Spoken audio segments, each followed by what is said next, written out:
Le nganga whaalolo I le nei fwoi tai au e whaafeilo e toi I lau fionga le li minsta o tātou ngā ruenga tele tātou atunu.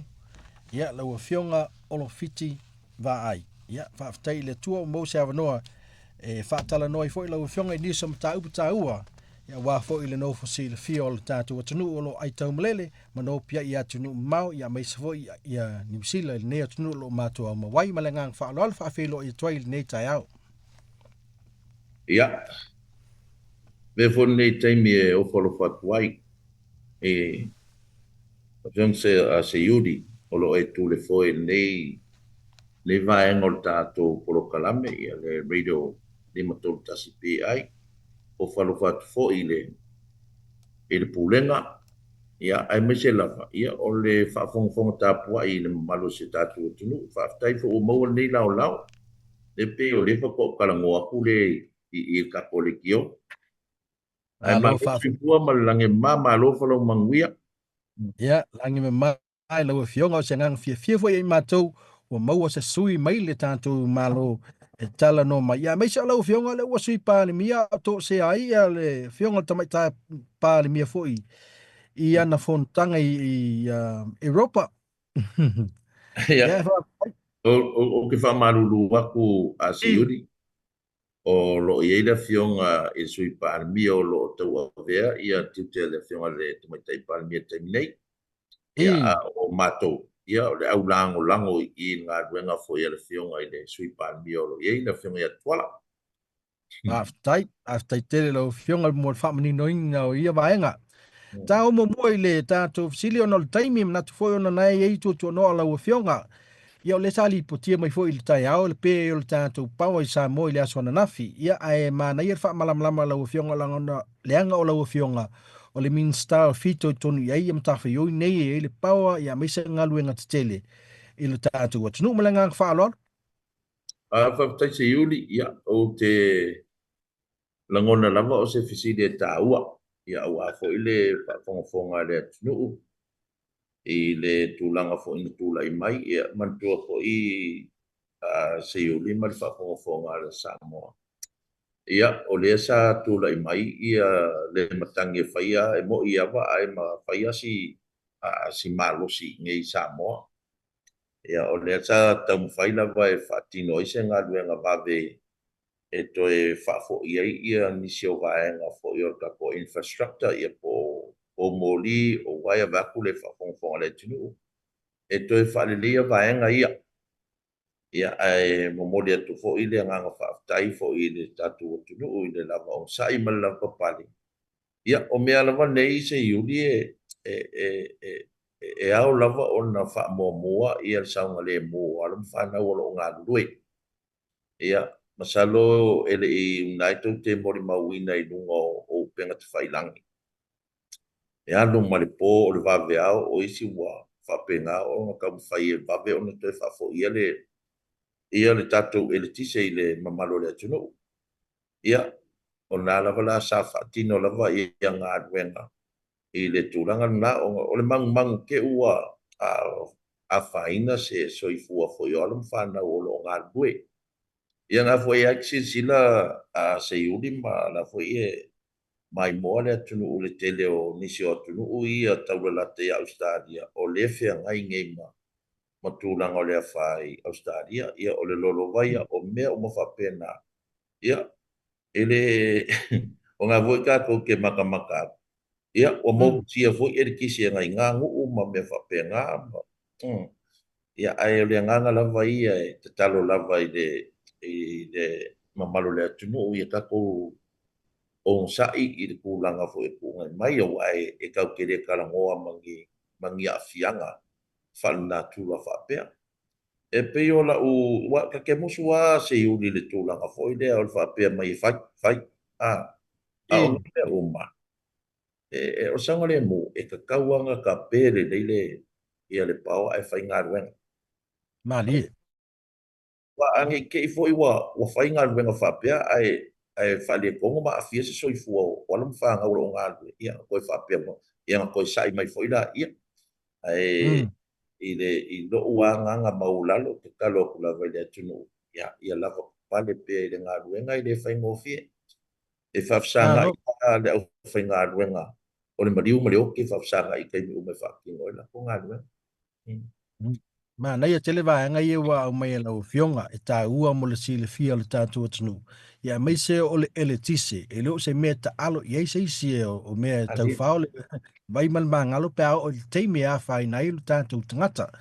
Al fasili le tu lai mai fo le tangata lau tele. Fa pe fea a fi le fa to a oka le atunu.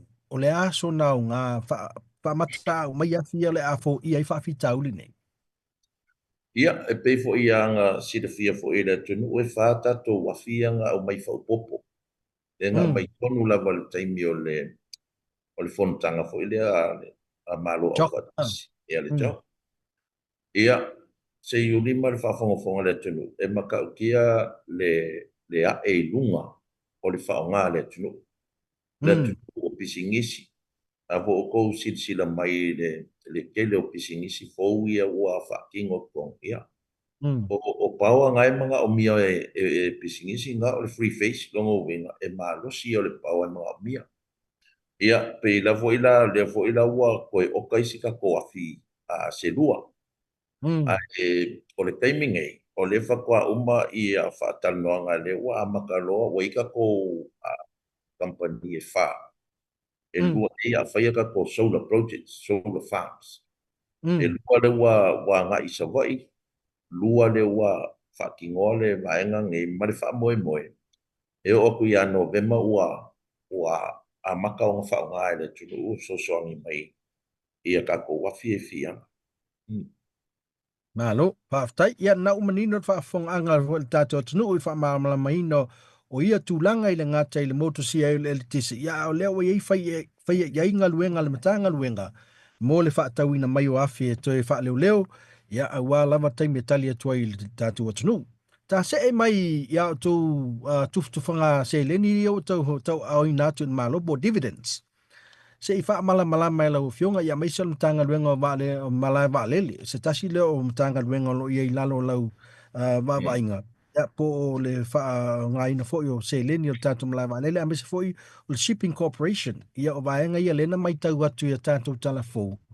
O leo o tō au i natu ia nisi o tupe whaasili ia po o tupe maua fo i a le tātou mtanga luenga i o lo i lalo lau whaatau tainga lau fionga. Ia, whaftai, o le mea po ile le ia manino i tātou atunu uma le lātou whafongfonga. Mm. O matanga luenga tuma o tia, ua lewa ona whaatūlanga mai fo e tātou whainga malo, taruai.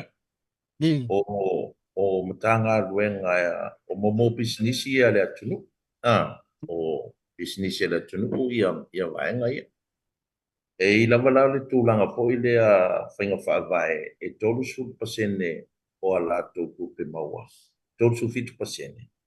Ia Mm. i tala wha tupe wha tausanga. E toi fo i mai i e lango lango. Ia mawhasosoangi wha tupenga o tina e le tunu. Ia mantua fo i se uli i a tātou pulenga i a tuma o tinei. Mm. O e wha tupe lava e lātou a tinai. Mm. Ele o te iei se tūlanga fo ile a watu i tono le treasury po o le tātou mtanga ruenga o tupe. Ia ni tupe whaonga e purenga ia. Ia, Mane. sa panga ia lava le whata o tonga mai fo i e whenga malo talua i o le whenga lea. Ia, Mm. o le ala le na le sa tau whaafonga mai ai. Ia, o le purenga o wafung taulanga le nga a ele la kokolu ke silima milion. Mm. Ia, o le mlai valele lua ke sifa milion. O le company va a Samoa kasi ke skolu milion. Ia, masia tātou o au nanga o va a Samoa. Ia, le nga mau se lako se lau val suwafi. Ia, mangkua hoi la si vaenga ngā. E le I. singi skele. O le lātou matawhai oi e. Ia, fo. E, mon me voku pe fo i e la fo mai i ngai whanau e whenga ruenga i lungo wa. I. Ia, o lea lava lai solo mai ia nisi fo i o pulenga taitasi. O le molisili fia la vai le tunu. O e iai fo i pūlenga e pe e wha mua mua i ai le au o nanga i le tunu.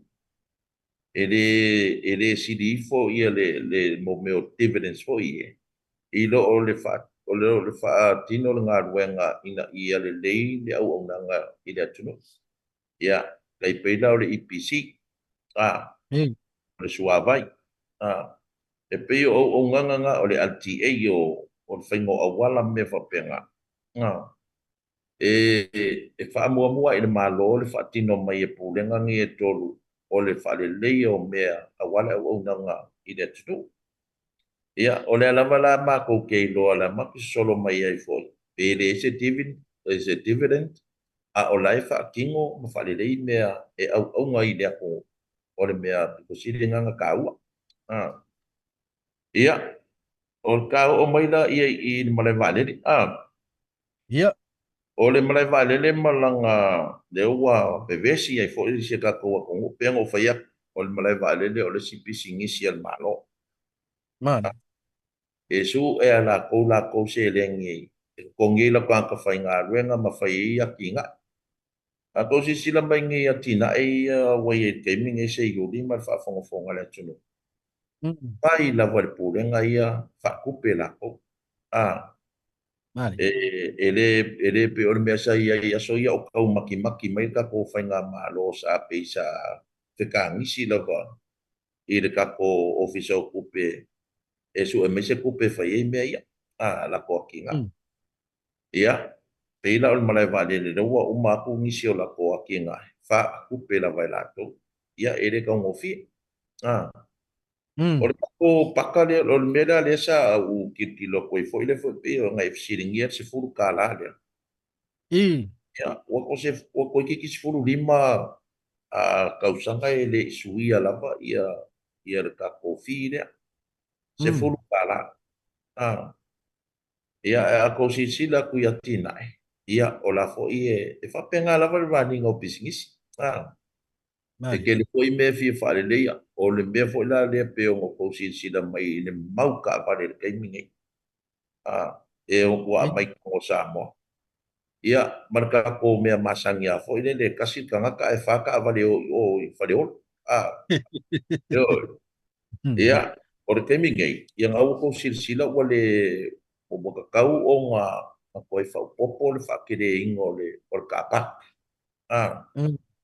i mo whangarii o le regional terminal ia fa penga fa i whangarii o le me foi nga o le whakainga foi wai foi vaenga foi o ngisi o e fia fa le leia ia ele o whaonganga ia le ka foi le a tau fie le nga le chip seal ai o ngai whaonga lava ia le asphalt ia e au le lei ma koe manga ia ma umi ma last peila o ngai vaenga nga o lea ia fo i e koe kau ku nga ia kau fo i o le parking fee le mlai vale le ka ko ni sa ia nga vo ia ko sila ia ia ka ko ni sila mai sia ko e sa e o mai fo o ko ki se furka la o va ko se furka la pe ka sa e paka i nga ka ko fa ia ko le o le mai aku ko ia ko fa ia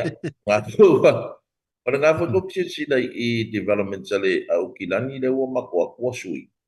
I kongu lava e ngai e maua mai le kupe ale a ngā hoi an mele vale le au kilani. E whau wai i a infrastructure lea. Langa ele kai kai ngā ngofo se me se kasi. Sa whau le pe i o mele vale le. Sa whau mele vale le i ngā kai mi e kau le inka vare. Ia o le wanga ia ka vale e o mga o mia se koe whao popo se me pakale ka vale malo le tunu. Whaamori a koa ia mau ki ngoe sa ngale mu ia pe o le kuranga ngau mafuai o ngā e se koa wha ia mang koa fo i se o. O mea i e karakala ngoa iai ia le fionga le pule o le lako komiki whaafoe po le board. Ia ngā kai foila e o mai e kalangoa mai e kia. O ngā ame foila i e kabinete e o mai se endorsement.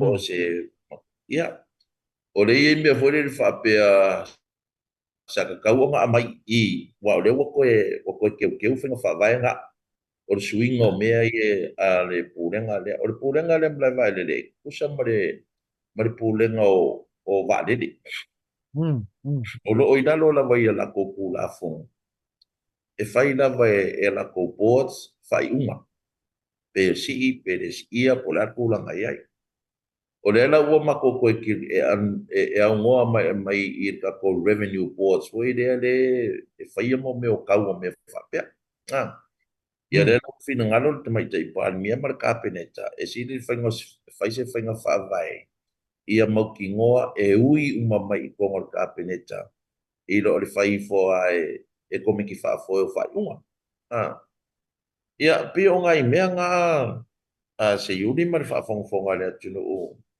e pe fo i o ngā AFC ringia ma Alo. whakuita i wha manga la aiki Aftai le o maua se fa malamanga mo le si la fia i matou ia fai le malanga atu i fafu e mafu ai o na malangani o tato ai ngai fai e mai e fa tau ai na foi la tasio ta vale atu no la wala le fai titi ai e le fai no tangata i o fai e i malanga ia a le fo fa malamlama ina le fionga le se ngai le ta le o chip seal fo le kama fo le nga va ku ala suemu pinga nga tanu fo le pe a mo la lota ia le ala o tao sa o al tatu ta lu atu singi malola toi dola i lalo o malo fa faingo fie mo si fie o tatu o tnu malo fa aftai de o manino uma va nga ia mai le power ia mai se auto va nga le fa ai lo mai lo fionga tu sa nei maliva miliona pe fa taua ia tu pe ia tu atu le malo so sonie mai dividends le tu na tu sa mal todos full percent o tu pe maua no winga la se me o le todos full miliona a tu pe tu au fa io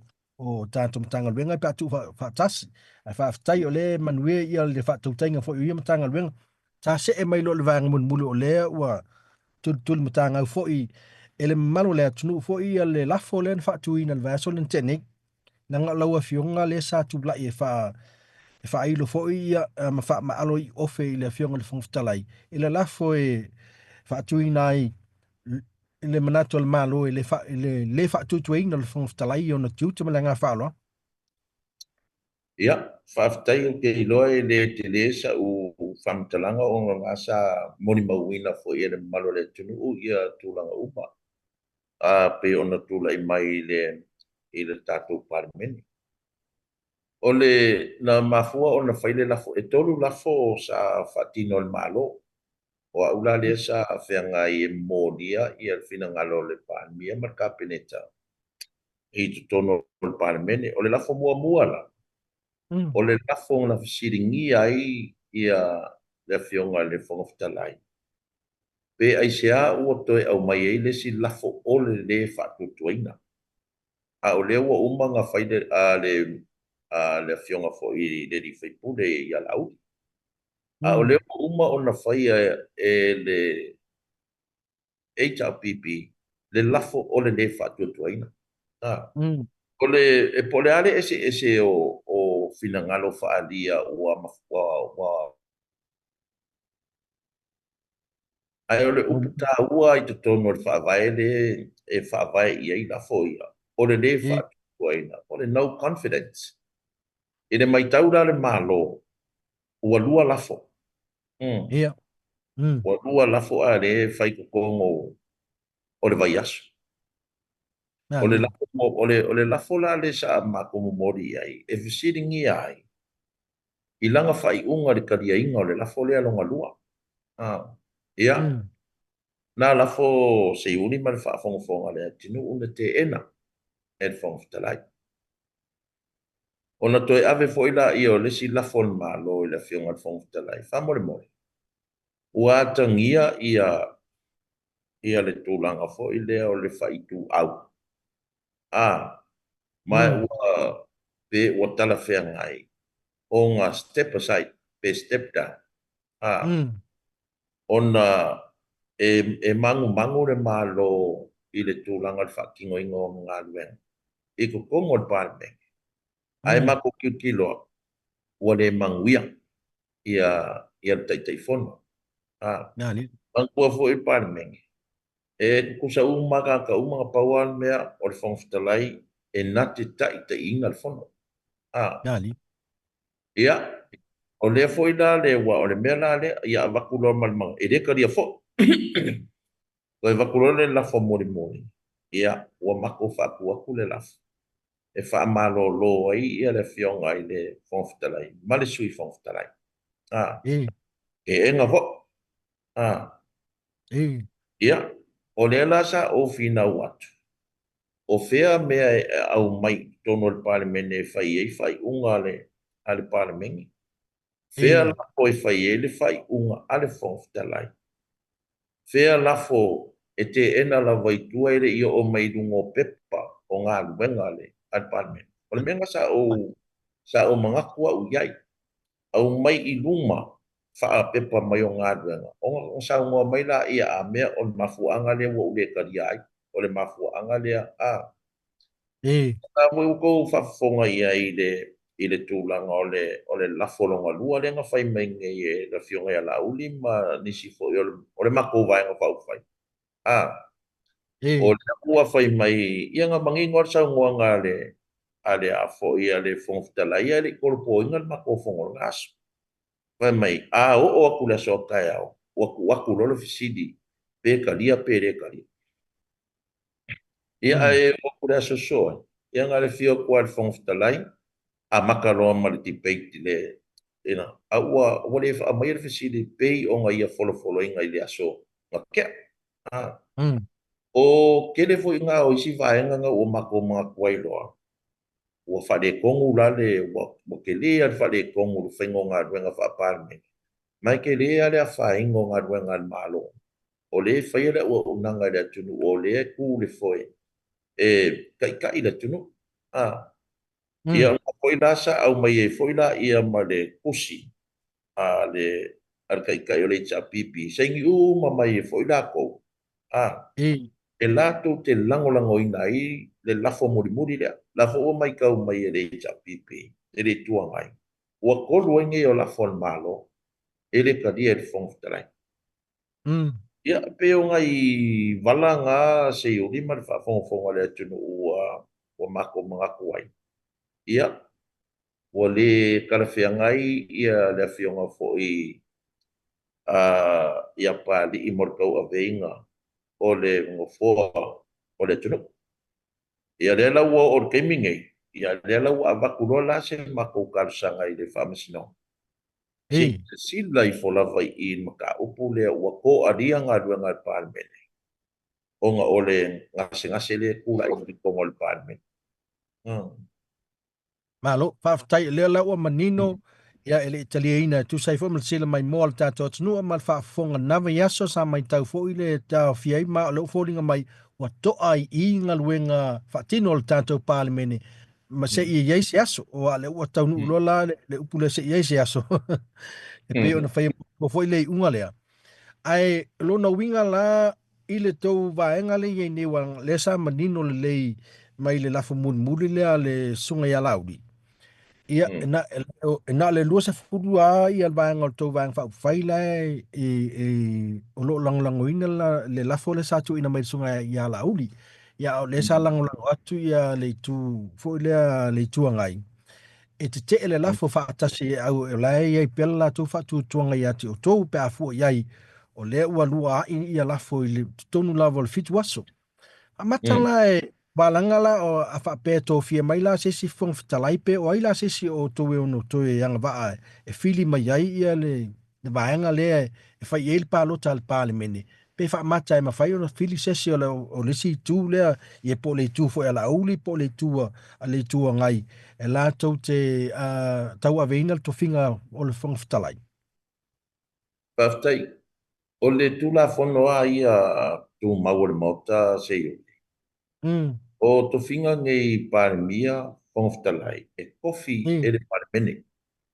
So e au fia u mai am ma le tuangai sui ma malu uma la wal parme. E fai ar tulanga nga e fa kingo mm, ta masangi vea o ko mantua la vai tau. E fa kingo lava palo ka inga o sui ma mm, malu ngei ko kongo le parmene. Ai ka ruai pe ua faise mea foi ua whaafai ngofie. A whaapea lava ua mangumalo lea vaenga whaufai. Ia o E, vakula i o vakusa o ala ko a whongawhikalai o la ko parimia o ngā o kulanga fo i lea o le ngumela wa iai. A mm, ai o anga ia o anga mamalu po i e mala fo i ai mangi ngoa kula fo. O le majority o sui. A o ngi sui ko kele. Ia, o le kulanga la o le whongawhikalai pe a whape o le are kulanga iai. E fo i lava i kongo le parimia e whai meira nga whai unga. Po o ai lava la, awa o le wa a ko a ko le lei ia mākou e sifuru lima. minsta. O E, le a ko le lei ia la le saufa inga ka peneta. Ia, a e, whape o le ale kulanga iai le mea ngā, e fo i ko e, kongo le parimenge. Whakakusui o ai e furisia iai ia sui mamalo le parimenge. E avea ma whongawhitalai. La o le ako sila fo i le kulanga pe o ngai le lafo le mua le chapipi. O le lafo mai le fionga ya lauli. O le me mua la waka ke mafau i ai sei uli. O le ale e, mea e kala fea ngai mo Samoa. Ah, mm, o le ala le ese ngā o vaenga whakufai. Ai o le whai pule lava la kou.